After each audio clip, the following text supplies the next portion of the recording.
Welcome back, everybody. Today we're going to be going over this pistol.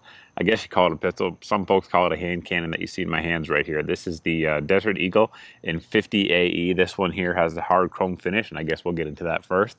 Number one, there are a ton of different variants of this gun out there. They make them in 44 Magnum, 357, 50 AE like we have here. They make them in chrome, gold finishes, tiger stripes, Cerakote worn finishes, all kinds of stuff like that. Some with rails in the bottom. I think that's the Mark 19 series. Full rail on the top. This one here just has a couple of optics rails for mounting a scope or a red dot on there.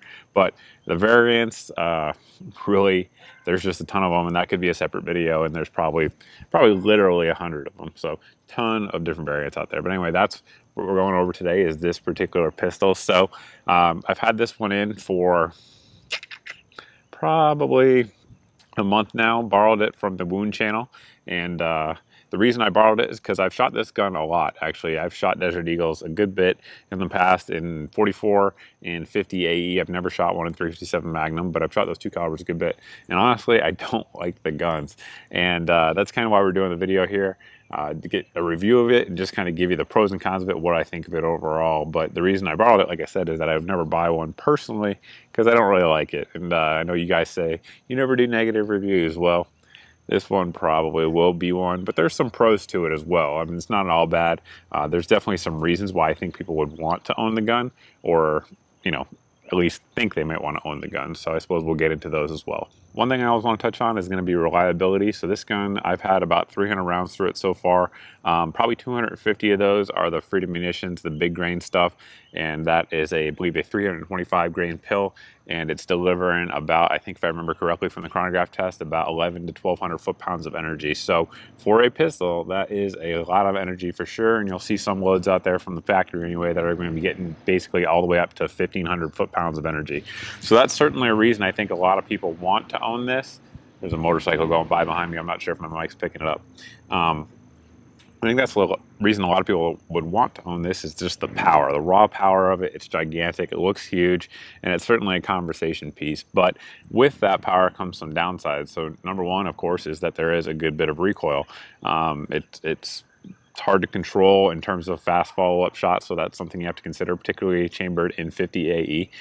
This particular gun has no serrations or anything or checkering up front, which I wish it really had, because this gun out in the heat, I live here in Carolina, and it's hot and humid out there at the range lately, and the gun just slips around in my hands. I had to put gloves on a couple times just because it's just jumping around everywhere, and just not a very good grip on there. I know they make models with the Piranha grips.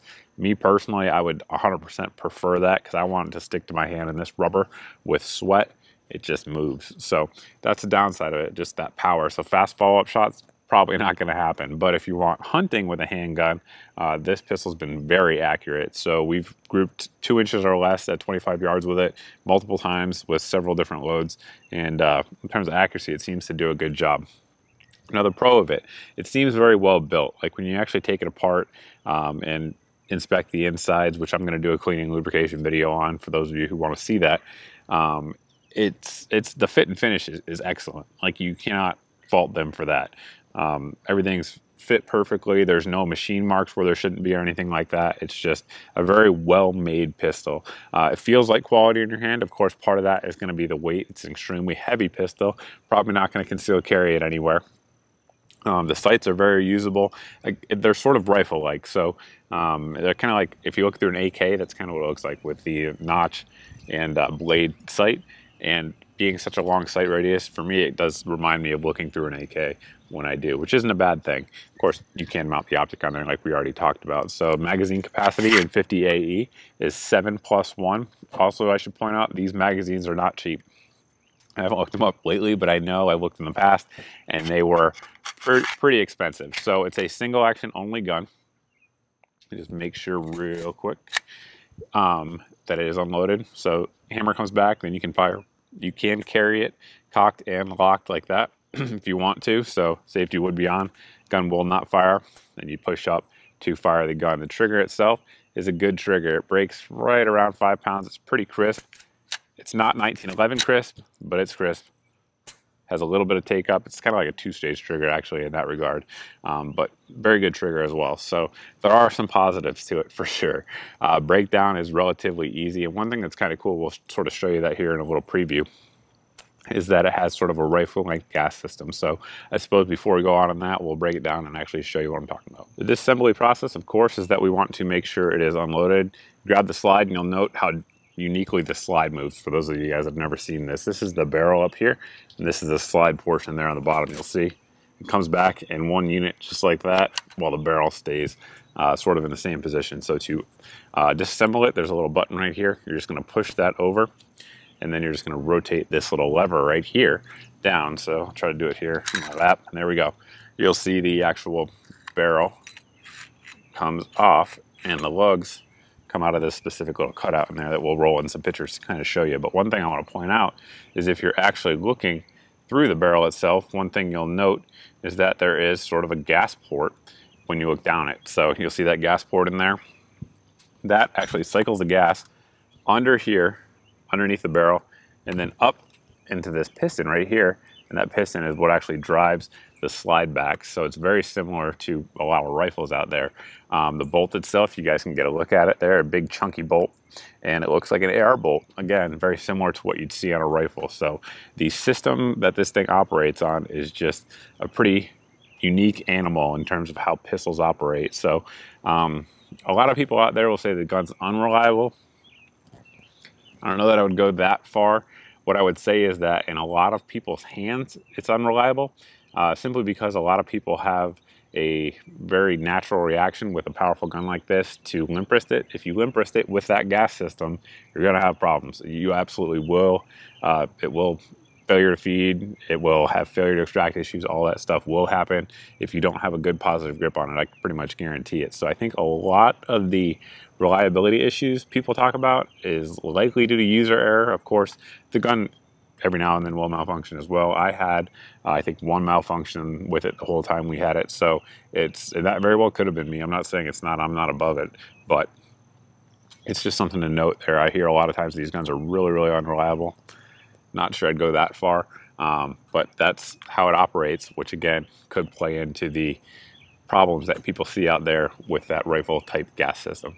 We've been talking about the pros and the cons, and one con of this gun, every time I fired it in 50 AE, and I've probably fired 4 or 5 of these in that caliber in my life, every time it has a problem with the brass coming back and hitting me in the head, and that's regardless of different loads. So with a, you know, a 9mm pistol or something like that, if you're getting brass to the face, it's mildly annoying.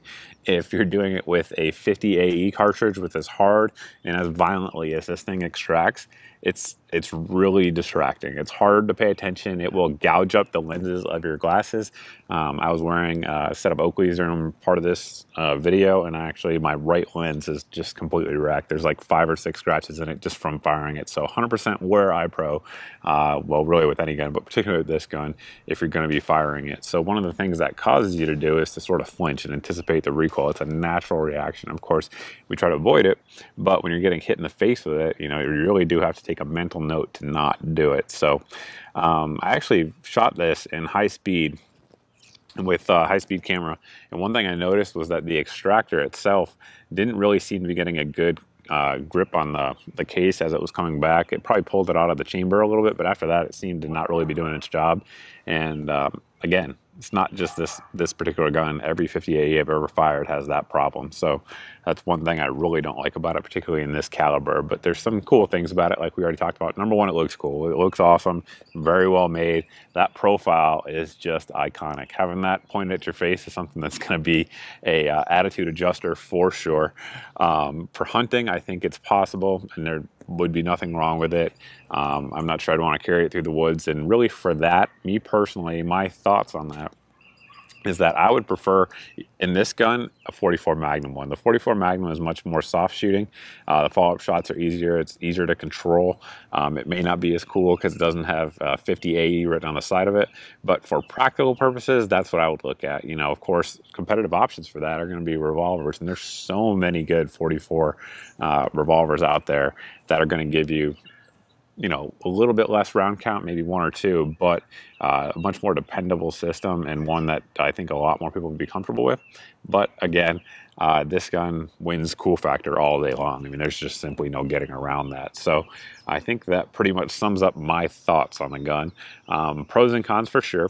I think if you're just the kind of person that wants to get one because it's so iconic and cool looking, then I think you just got to get it, because you'll never get that out of your system. So if you don't, if you can't get it out of your system any other way, you're probably going to have to get one. But for a practical purpose, for a fun purpose at the range, which are kind of the two things I look for, this gun just really doesn't do it for me. I mean, I have a Smith & Wesson 500 Magnum that recoils way worse than this with hot loads, and it's still a more enjoyable gun for me to shoot overall than this gun. I like big bore, I do. I like the recoil, I like all of it, but something about this gun, the way it all comes together, it's just not for me. If you guys like it, by all means, post down below in the comment sections. If you guys have one or have to have one, post down in the comment sections. Let me know what you're thinking there. But that is it. That is pretty much my summary on this gun. Well-built gun, just not well-built for me. Anyway, thanks for watching, guys. Thanks for subscribing. If you have questions, like I said, down in the comment section or over at my Facebook page, as always. But thanks for watching again. Thanks for subscribing. We'll see you guys in the next video.